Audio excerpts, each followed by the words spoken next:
Brothers and sisters, thanks for joining me today.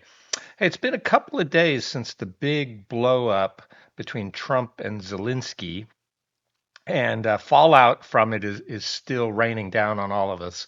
And I thought I wanted to hit this one story. It's a couple of days old, but it's only a couple of days, but things are really moving fast. So, Norwegian company halts fuel supply to U.S. Navy citing ethical concerns. Okay, fair enough. So, Norwegian fuel supplier Haltbach Bunkers has announced its decision to cease refueling U.S. Navy ships, citing concerns over recent diplomatic tensions between Washington and Kiev. The company, a major player in Norway's maritime fuel industry, stated it would no longer provide fuel to American military vessels until there is a shift in the current U.S. administration's approach. So, there's a lot of people online sending this out, and there's a little bit of misinformation about it because they're like, hey, Norway is not going to send any more fuel to the US Navy. It's not quite right. It's this one company, and this one company is a big company. So the announcement was made via a statement by Halbach Bunker's official social media account, where the company owner Gunnar Gran criticized the handling of a recent meeting between U.S. President Donald Trump and Ukrainian President Volodymyr Zelensky at the White House on February 28th. The company described their meeting as a spectacle and condemned Zelensky. According to Gran, they had previously halted fuel sales to Russia, and they've lost significant revenue over this. But in their view, it's the right thing to do. Sometimes you've got to do the moral thing and not worry about profits, which I, from a humanitarian standpoint, I think that's great. And from a business standpoint, it's not so smart, because really your job in business is to make money for your owners or investors. But in this case, if he's the owner, then he can do whatever he wants. Yeah, so fair enough. I absolutely have no problem with him choosing to not fuel American ships. That's his right. He's the owner of the company. No problem. So they operate a fleet of fuel tankers, and they provide bunkering services across Norway and internationally. The company confirmed that the suspension of fuel sales to U.S. military took immediate effect and urged other Norwegian fuel suppliers to consider a similar position. Fair enough. Like I said, I think all of that is good. Now, the thing that people are getting wrong is kind of the next part. It's not Norway that did this, it's this one company. In response to the company's decision, Norwegian Defense Minister Tore Sandvik reaffirmed Norway's commitment to supporting U.S. military operations. In a statement released by the Ministry of Defense, he emphasized that the Norwegian government continues to provide all requested logistical support to the U.S. Navy, underscoring the strong defense cooperation between the two countries. So really, yeah, that's the right thing, and that's what really Norway has to do. So Norway is a founding member of NATO, and as a founding member of NATO, it's inconsistent with the NATO treaty not have U.S. military support out of Norway. And so they can't have that. When I take it from a NATO standpoint, it's a little different. I personally think that this shows a lot of anti-American sentiment is rampant in Europe, and the U.S. should do something about it. We've got a couple of options, right? And it really depends on what Trump wants to do. That's all that actually matters here. He's actually said he's not sure we should be in NATO anymore. I think he said that, and Elon Musk has definitely said it recently. Elon Musk has said he thinks the U.S. should pull out of NATO and Europe. Trump has been a little bit more circumspect on it. He has said he doesn't feel, to paraphrase, that NATO countries are doing their bit. It's like, hey, the NATO treaty says you got to pay, it's something like 2%. And when he was president the first time, most NATO countries weren't paying 2% of their GDP into defense. And so they weren't doing enough to protect themselves. So Trump's point was, hey, if you guys get into trouble, why should America help you? And I get that. And but I think what Trump was doing there was it was a strong negotiating tactic. he was like trying to, he wasn't really, everyone went crazy that he was going to leave NATO. No, that's not what he said. What he was saying was, hey, you guys need to pay more. And this is how he got them to pay more. And at first they didn't do anything, but then the Ukraine war happened. And basically most NATO countries are now paying their 2%. So Trump actually got what he wanted. Now, wasn't, pretty. And a lot of people didn't like the way he did it, but he did actually get everyone to increase their defense spending. Now, not all countries have paid up to what they're supposed to pay.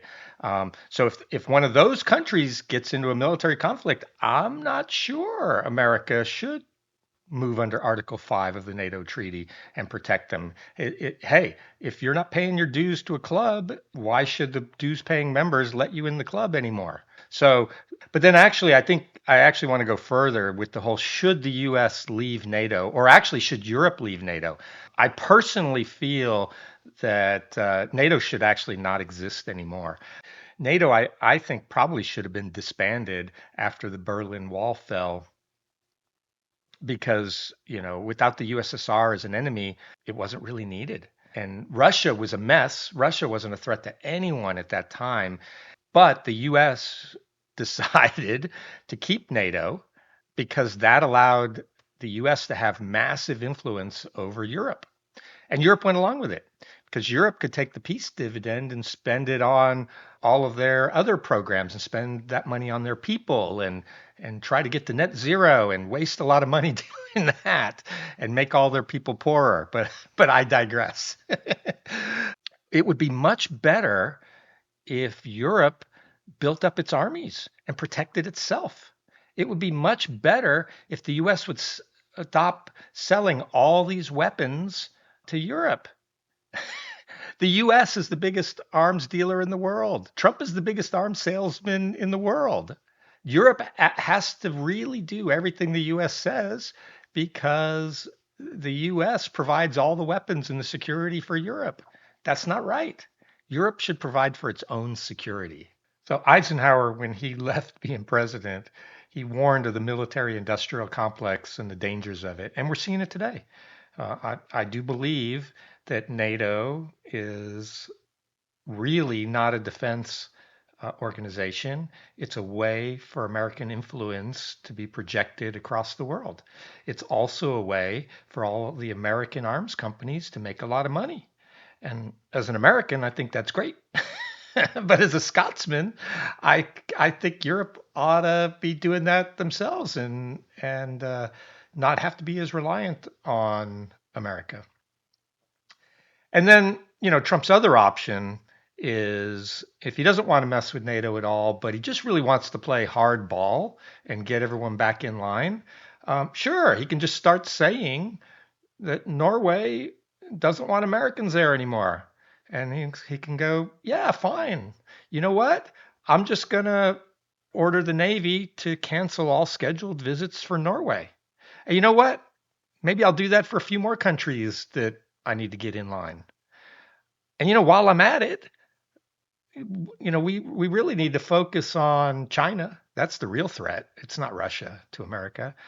And we need to focus on our border and the MAGA folk really want him to spend more money on Americans instead of migrants. So you know what? We have too many troops in Europe. He could immediately order 25% of all US forces out of Europe. Now, I don't think he'll do it, but he could. Think about that for a second.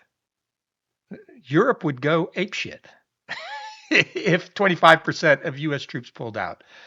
Not just the security.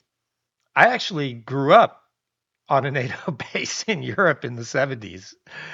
The people in those communities would go crazy. All those Americans leaving, they're not spending money. And then the politicians would all be scared who's going to protect us? Because I know, they're all talking tough right now, but but if you actually look at the reality of the situation for the EU militaries, they've underfunded their militaries for 30 odd years. And so because of that, the only game in town for their protection is the Americans. And it'll take 10 years for them to build up their militaries, and they never can agree on anything. So it's going to probably be even more than that. And then even at the end of that, only France and Britain have nukes, and they only have like, I don't know, 500-ish, where America has like 5,000-ish. It's a problem. And that's not even talking about, since they've been buying all the American gear for years, it all runs off American technology. Europe has no military satellite capability to speak of. They're using all American military satellites. Trump could turn that stuff off if he wanted to. It's the same thing. That's why he can stop the Ukrainian war tomorrow. We just saw he just cut off all aid, all military aid to Ukraine. He could turn the satellites off too. He could stop giving them intelligence. Like he can make them stop. And so Zelensky really screwed up. For me, Europeans really need to start thinking about their own security and investing in their own security. And maybe NATO was never such a good idea anyway, now that the USSR is gone. And it's going to be tough, but I think Europe needs to start now. Rebuild the military so that you can be a proper deterrent to Russia and stop, relying on your bodyguard, your big brother America, or your dad America to take care of you, Europe. Thanks, everyone. That's all I got. If this was interesting or educational, liked it, didn't like it, I don't care. Hit the like button, hit subscribe, and I'll make more. Thanks. Bye.